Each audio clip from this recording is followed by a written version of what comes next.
மகாத்மா காந்திங்கிற பேர் இல்லைங்கிறது தெரியுது. அந்த நான் சொல்றது புரியுது. அதே திட்டமா இல்லை வேறு ஒரு திட்டம், ஒரு சட்டத்தின் மூலமாக வந்த திட்டமா? சட்டத்தின் மூலமாக வந்து அப்போ அது திட்டம் இல்லை. இப்போ கரெக்டாக புரிஞ்சுக்கிறீங்களா? சரி, அதை ஏன் அபாலிஷ் பண்ணீங்க? அப்படி கேளுங்க, அதுதான் விஷயம். வரி வருவாயை மாநில அரசாங்கங்களுடன் தான் மத்திய அரசு வருவாயும் பகிர்ந்தளிக்கப்படுகிறது. அப்போ இங்க அதிக அளவில் பணம் நிதி வந்து கொடுக்கப்படுகிறது என்பது தானே உண்மை. இந்த விஷயத்தில் பாஜகவும் திமுகவும் அரசியல் செய்ய பார்க்கிறார்கள். செங்கல்பட்டு காஞ்சிபுரத்துலலாம் தொழிற்சாலைகள் வந்து பெண்கள் முழுக்க முழுக்க வேலைக்கு போறாங்கன்னு நீங்க சொல்ல முடியாதுன்ற. யாருக்காக இந்த திட்டம் செயல்படுத்தப்பட்டதோ அவர்களுக்கு இந்த திட்டம் சென்றடைகிறதா இல்லையாங்கிறதா கேள்வி. ஆக்சிஜன் தமிழ் நேயர்களுக்கு அன்பான வணக்கம். நம்மோடு பாரதிய ஜனதா கட்சியினுடைய தலைமை செய்தி தொடர்பாளர் திரு நாராயண திருப்பதி இணைந்திருக்காங்க. சார் வணக்கம். வணக்கம். சரி, ஒருவேளை விஜய் நினைச்சிருக்கலாம் அது பாஜக நினைச்சிருந்தா அது அரசியல் முதிர்ச்சியற்ற ஒரு விஷயம் தானே. விஜய்க்கு அரசியல் முதிர்ச்சி இல்லைங்கிறீங்களா? இல்லைன்னா நீங்க ஒருவேளை நினைச்சிருக்கலாம்னா நான் வேற எப்படி சொல்ல முடியும்? நீங்க சொன்னதுனால நான் சொல்றேன். சார், ஒரு நீதிமன்ற தீர்ப்பை அரசு மதிக்கவில்லை என்பது எப்படி இப்படி நினைச்சிருக்கலாம் அப்படின்னு சொல்லுவீங்க? நான் இதில் அரசியல் எங்கே வருது? யார் செய்தது அரசியல்னா திமுக அரசு செய்த அரசியல். பாஜக வந்து நாங்கள் அத்துமீறி செல்வோம் நாங்கள் சொல்ல, நீதிமன்ற தீர்ப்பின்படி நடந்து கொள்ளுங்கள் என்று பாஜக சொல்லுது. தவறா? நாட்டினுடைய அரசியலமைப்பு சட்டப்படி நடக்க வேண்டும் என்று சொல்வது தவறா? நீங்க சொல்லுங்க. ஒரு இடத்துல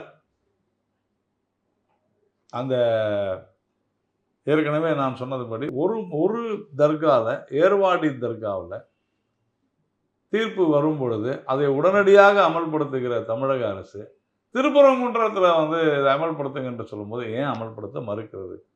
இது மதவாதமா இல்லையா? ஒரு மதத்திற்கு ஆதரவாகவும் இன்னொரு மதத்திற்கு எதிராகவும் நடப்பது என்ன நியாயம்? ஒரு தீர்ப்புக்கு அடிபணிந்தும் இன்னொரு தீர்ப்பை எதிர்ப்பதும் என்ன நியாயம்? தமிழக வெற்றிக் கழகம் அதுக்கு ஒரு தெளிவான பதிலை சொல்லுது. இந்த விஷயத்தில் பாஜகவும் திமுகவும் அரசியல் செய்ய பார்க்கிறார்கள். நாங்க அதனால களத்துக்குள்ள வரல. அரசு முதிர்ச்சியற்ற தன்மை. உங்களுக்கு வந்து நான் மக்களுடைய அல்லது ஒரு குறிப்பிட்ட சமுதாயத்தினுடைய விருப்பத்தை கூட நான் சொல்லுங்க. நீதிமன்ற தீர்ப்பு உங்களுடைய நிலைப்பாடு என்ன? இவ்வளவுதான் அவசியம். இதில் எங்கே அரசியலாக்க பார்க்குது பாஜக? இதில் எங்கே நாம் எதனா ஒரு வார்த்தை எக்ஸ்ட்ரா பேசணுமா? இல்லையா? உயர்நீதிமன்றத்தினுடைய தீர்ப்பை அமல்படுத்த வேண்டும் என்று சொல்வது தவறா? இல்லை, உயர்நீதிமன்றத்தினுடைய தீர்ப்பை உயர்நீதிமன்றம் அதனுடைய பவர்ஸை வச்சு அவங்க எக்ஸிக்யூட் பண்ணிக்குவாங்கல்ல. இதுக்கிடையில பாஜக உள்ள வருது இல்லை. எக்ஸிக்யூட் பண்ணுறது யார் பண்ணணும்? உயர்நீதிமன்றம் தீர்ப்பு கொடுக்குது, கோவில் நிர்வாகம் உடனடியாக விலக்கு ஏற்ற வேண்டும் என்று. மறுநாள் அதை எக்ஸிக்யூட் பண்ணுறதுக்கு தான் என்ன செய்கிறாங்க? நீ பண்ணலையா, கண்டெம்ட் ஆஃப் கோர்ட் நீ செய்யலையா, யார் மனுதாரரோ அவங்கள வந்து சிஏஎஸ்எஃப் மூலமாக நீங்கள் பாதுகாப்போடு போய் ஏற்றுங்கன்னு சொல்கிறாங்க. அதை தடுப்பது யார்?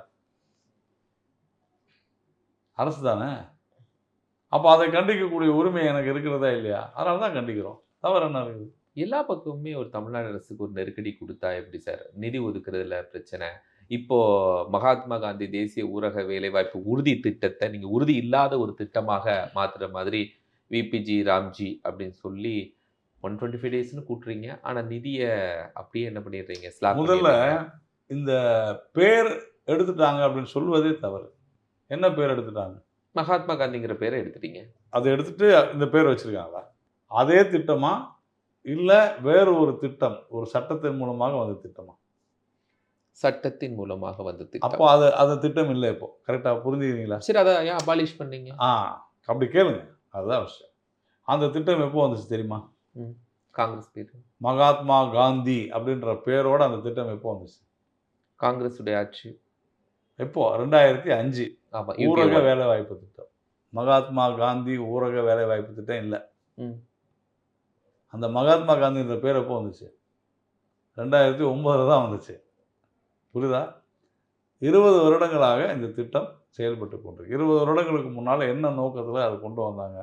ஊரக வேலை வாய்ப்பு திட்டம். அதாவது கிராமப்புறங்களில் இருக்கக்கூடிய மக்களுடைய வறுமையை போக்குவதற்காக, அங்கே வேலை வாய்ப்பு இல்லாத இருந்த காரணத்தினால அவங்களுக்கு வருவாய் வேண்டும், அதனால் அவங்க வறுமையை போக்கணும்னு சொன்னால் அங்கே இருக்கக்கூடிய சொத்துக்களை நாம் அதிகரிக்க வேண்டும்.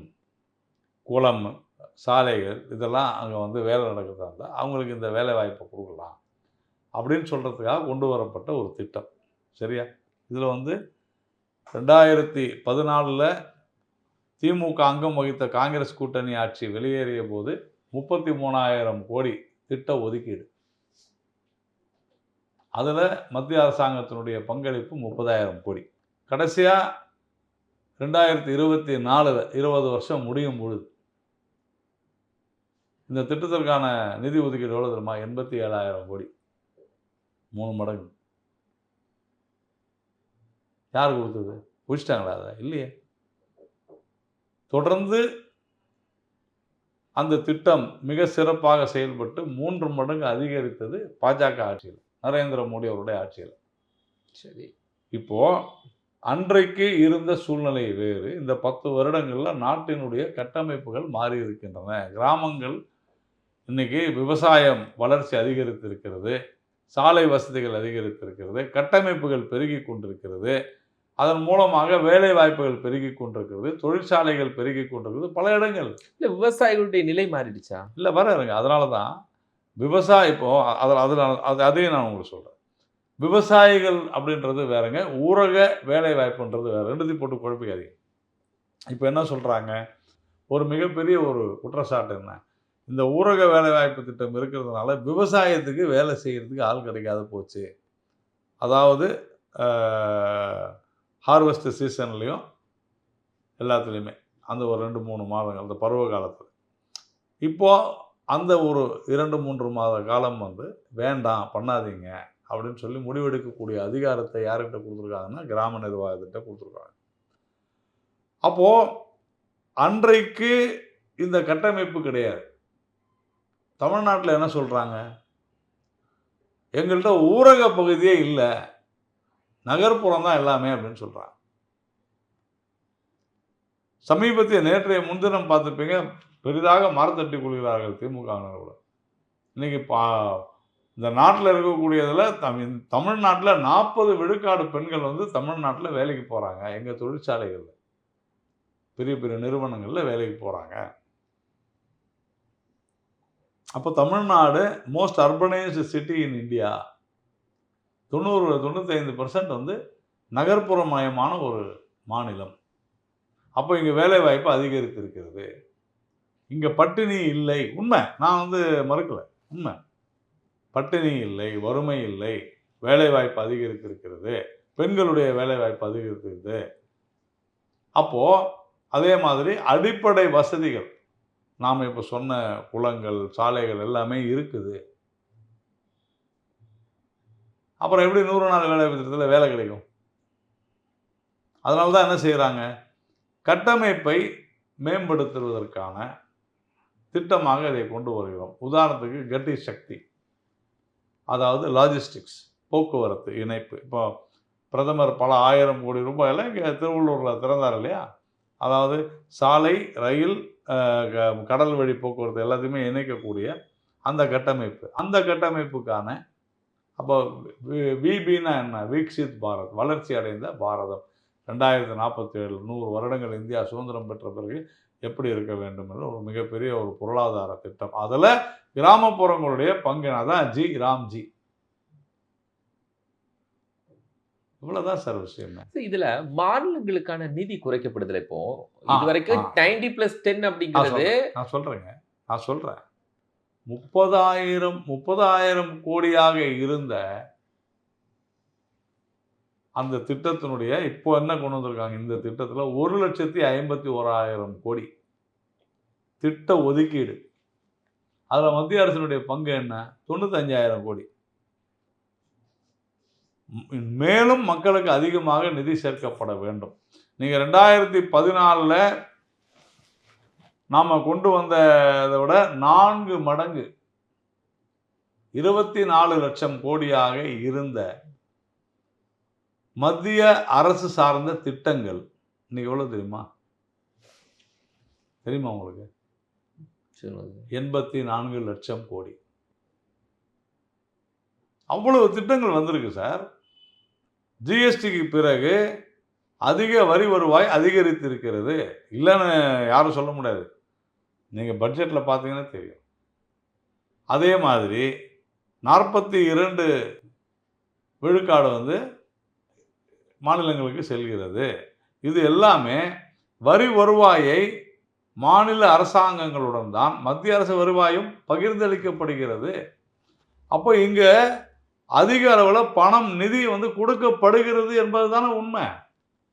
ரெக்கார்டு ஸ்பீக்ஸ், டாக்குமெண்ட் ஸ்பீக்ஸ், ஆவணங்கள் பேசுகின்றன. 40% ஸ்டேட் கவர்மெண்ட் எப்படி கொடுக்கும்? ஏற்கனவே ஒவ்வொரு மாநிலங்களும் நிதி இல்லாம உங்களுக்கு புரியல சார், நீங்கள் உங்களுக்கு புரியல. நான் என்ன சொல்கிறேன், எப்படி கொடுக்கும்ன்றது இல்லைங்க. ஸ்டேட் சொல்லுது சார். மத்திய அரசு சார்ந்த திட்டங்கள் அதிக. நான் சொல்கிறேன் உங்களுக்கு, 20 லட்சம் ரூபாய், 24 லட்சம் ரூபாய் லட்சம் கோடியாக இருந்தது. இன்னைக்கு 84 லட்சம் கோடியாக உயர்ந்திருக்கிறது மத்திய அரசினுடைய பங்களிப்பு மட்டுமே. அப்படின்னா கணக்கு போடுங்க. அந்த 10 வருஷம் 2004 2014, 2014 2024. இப்போ எனக்கு 1 ரூபாய் வந்துகிட்டு இருந்துச்சு, நான் 90 பைசா கொடுத்தேன். இல்லை 10 ரூபாய் வந்துகிட்டு இருந்துச்சு, 9 ரூபாய் கொடுத்தேன். இப்போ வந்து 10 ரூபாய் நீங்கள் கொடுங்கன்னு சொல்கிறோம். அதானே? 10 ரூபாயில் 9 ரூபாய் நான் கொடுத்துட்றேன், 1 ரூபாய் நீங்கள் கொடுங்கன்னு இவ்வளோ நாள் சொல்லிட்டு இருந்தேன். இப்போ என்ன சொல்கிறோம்? எனக்கு வர்றது 10 ரூபாய் வந்துக்கிட்டு இருந்த இடம் போய் இப்போ எனக்கு 6 ரூபாய் தாங்க வருது, உங்களுக்கு 4 ரூபாய் வருது அப்படின்னு சொல்கிறோம். தவறு என்ன இருக்குது? நீங்கள் 60-40 ஷேர் பண்ணுங்கன்னு சொன்னால் தப்பு என்ன இருக்குது?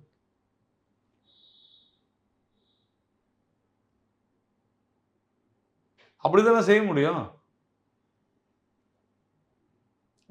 அதிக மக்களுக்கான அதிக திட்டங்கள், அதிக பண ஒதுக்கீடு நம்ம கொடுக்குறோம்.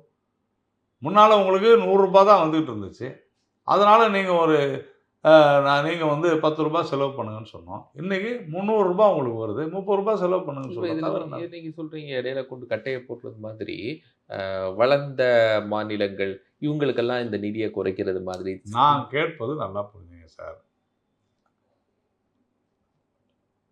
ஊரக வேலை வாய்ப்பு திட்டம்னா என்ன சார்? கிராமப்புறங்களுக்கான வேலை வாய்ப்பு திட்டம்னா என்ன சார்? நீங்கள் அதை விட்டுட்டு சென்னையில் எனக்கு வேலை கிடைக்கல அப்படின்னு சொல்ல முடியுமா? அதில் காஞ்சிபுரம், செங்கல்பட்டு சார், இதெல்லாம் முழுக்க நகரமயமாயிடுச்சு சார். நீங்கள் இன்றைக்கி எனக்கு செங்கல்பட்டில் வேலை கிடைக்கலன்னு சொல்ல முடியாது, சொல்லக்கூடாது. ஏன்னா தமிழ்நாடு அரசு தான் சொல்லுது, செங்கல்பட்டு காஞ்சிபுரத்துலலாம் தொழிற்சாலைகள் வந்து பெண்கள் முழுக்க வேலைக்கு போகிறாங்கன்னு.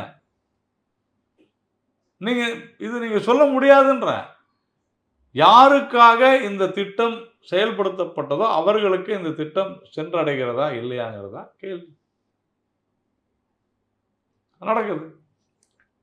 நிறைவாக ஒரு விஷயம் சார், திமுகவுடைய அரசியலை பாஜக எப்படி 2026 பார்க்க போகிறது? பியூஷ் கோயல் வந்திருக்கிறாரு, பேசியிருக்காங்க. தேர்தலில் எல்லா உடன்படிக்கைகளும் சுமூகமாக முடிஞ்சிருச்சா? இல்லை, இப்போதான் பியூஷ் கோயல் அவர்கள் இந்த தேர்தல் பொறுப்பாளராக பொறுப்பேற்றுக்கொண்டு முதல் முறையாக வந்திருக்கிறார். இப்போ எல்லாம் முடிஞ்சிருச்சான்னா எப்படி எல்லாம் முடியும்? இல்லை, சீட் ஷேரிங் அதெல்லாம் இப்போ இல்லை, இன்னும் இல்லை. கூட்டணி கட்சிகள் எல்லாம் கூட்டிட்டு வர்றது அதெல்லாம் இனிமேல் தாங்க. அப்போ அதெல்லாம் இன்னும் அதெல்லாம் பாஜக அதிமுக கூட்டணி முடிவாகி 6 மாசம் ஆச்சு சார். மற்ற சின்ன கட்சிகள் எல்லாம் கூட்டிட்டு வர்றதுக்கு நாட்கள் ஆகுமா? இல்லைங்க, நீங்கள் அது கேட்காதீங்கன்றாங்க. எப்போ வந்து எவ்வளவு இடங்கள் என்ன ஏதுன்றதை நாங்கள் சொன்ன பிறகு கேளுங்க, அதை மக்கள்கிட்ட எடுத்துகிட்டு போங்க. மீடியா சொல்கிறதுக்காகலாம் நான் வந்து இவ்வளோ சீட்டு அவ்வளோ சீட்டுன்னு சொல்ல முடியாது. அதற்கான காலம் இன்னும் கனியவில்லை, வரும்போது உங்களுக்கு சொல்கிறேன். யாரெல்லாம் இணைவாங்கன்னு கூட சொல்லக்கூடாதா சார்? பாருங்களேன், பொறுத்திருந்து பாருங்கள். நன்றி சார். நன்றி. ஆயுர்வேதம் ஒரு பொக்கிஷம், நம் ஆயுள் நீட்டக்கும் அற்புதம். டாக்டர் ஸ்ரீவர்மாஸ். அறுவை சிகிச்சையில்லா குணம், இது ஆயுட்கால நிவாரணம். டாக்டர் ஸ்ரீவர்மாஸ். அனைத்து நோய்களுக்குமான குணம், அழகு தரும் மூலிகைகள், ஆரோக்கியம் தரும் மருத்துவர்கள். டாக்டர் ஸ்ரீவர்மாஸ். ஆரோக்கியமும் ஆன்மீகமும்.